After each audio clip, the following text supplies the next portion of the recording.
அடுத்த ப்ரோமோ என்னன்னு பார்க்கலாம். இப்ப பார்த்தீங்கன்னா, நம்ம காவேரி வந்து எல்லாருமே விஜய்க்கு சப்போர்ட் பண்றாங்க அப்படின்னு சொல்லிட்டு யோசிச்சு பார்க்குறாங்க.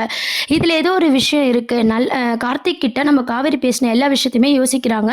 ஃபர்ஸ்ட் அந்த பெர்சன் வந்து நல்லா தானே பேசினாரு. இவரு போய் பேசின அந்த 5 நிமிஷத்துக்கு அப்புறம் ஆல் டோட்டலா சேஞ்சு.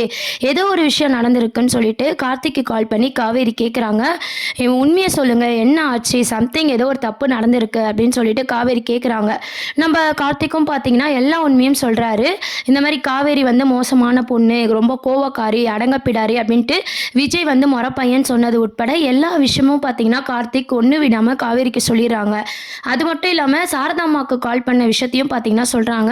"உங்க அம்மாவும் உங்கள அப்படிதாங்க சொன்னாங்க. அதனால தான் நான் வேண்டான்னு சொல்லிட்டேன்." அப்படின்ற விஷயத்த கார்த்திக் சொன்னதும் நம்ம காவேரிக்கு வந்து அழுகையும் வருது, கோவமும் வருது. சாரதா அம்மாவ வந்து கண்டபடி திட்டி விட்டுர்றாங்க. "நீ எல்லாம் ஒரு அம்மாவா? அந்த ஆள் கூட சேர்ந்துக்கிட்டு எனக்கு நல்லது நடக்கக்கூடாதுன்னு நினைக்கிற?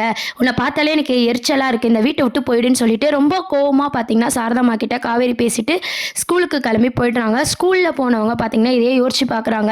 நம்ம அம்மா ஓவரா பேசிட்டோமோ அப்படின்னு சொல்லி நினைச்சு பார்க்குறாங்க. அதுக்கப்புறம் ஸ்கூல் முடிஞ்சதும் போய் சமாதானப்படுத்திக்கலாம் அப்படின்ட்டு விட்டுறாங்க. ஸ்கூல் முடிஞ்சதும் வீட்டுக்கு போன காவேரி பார்த்தீங்கன்னா அம்மாவை காணும்னு சொல்லி தேடிட்டு ரொம்ப டைம் ஆயிடுச்சு சொல்லி விஜய்க்கு கால் பண்ணி அழுகுறாங்க. இந்த மாதிரி அம்மாவை காணும் அப்படின்னு சொல்லிட்டு விஜயும் பார்த்தீங்கன்னா காவேரி வீட்டுக்கு வராரு. இப்போ அடுத்த அப்கமிங் ப்ரோமோ அப்படின்னு பார்த்தீங்கன்னா நம்ம விஜயும் காவேரியும் சேர்ந்து சாரதாமாவை தேடுற மாதிரி காட்ட போகிறாங்க. நடந்த உண்மை எல்லாமே காவேரி நம்ம விஜய்க்கு சொல்லி மன்னிப்பு கேட்குறாங்க. விஜயும் மன்னிப்பு கேட்குறாரு. அம்மாவை இதுக்கப்புறம் லேட் பண்ணக்கூடாது, வாங்க நம்ம தேடுவோம்னு சொல்லிட்டு தேடி பார்க்குறாங்க. கடைசியில் பார்த்தீங்கன்னா சாரதாம்மா எப்படியோ கண்டுபிடிச்சிடுவாங்க.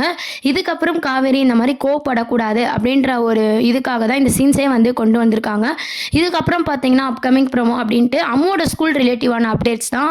காம்படிஷனில் வந்து இவங்க கலந்துக்கிட்டு வின் பண்ணுற மாதிரியான ஒரு அப்டேட்ஸும் நம்ம விஜய காவேரி எந்த அளவுக்கு புரிஞ்சுக்க போகிறாங்க அப்படின்றது தான் இதுக்கப்புறம் வரும் அப்கமிங் எபிசோட் ப்ரோமோவாக இருக்க போகுது.